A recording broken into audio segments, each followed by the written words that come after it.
Welcome to the Slop Farm. Enjoy the video. You'll begin by opening File Explorer and enabling the preview pane so you can see PDF content without opening the file. Click View, then Show, and choose Preview pane. Once done, select a PDF to test.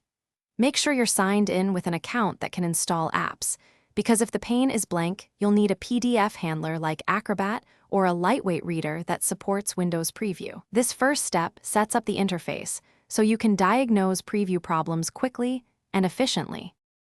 Now install or confirm a PDF reader that exposes a preview handler to Windows. Many readers register this automatically during setup. Open Settings, go to Apps, Default Apps, and set your chosen reader as the default for PDF so the handler is associated.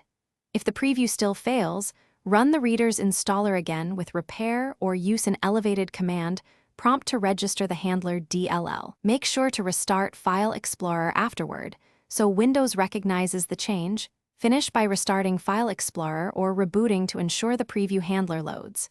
You should click a variety of PDFs to verify thumbnails and full previews.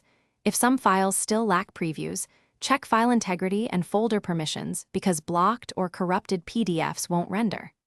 If previews are inconsistent, use a shell extension viewer to disable conflicting extensions or repair the PDF app.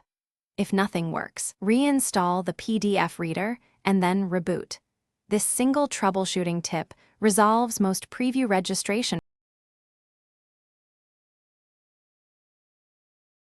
Thanks for watching. Consider subscribing if we helped you today.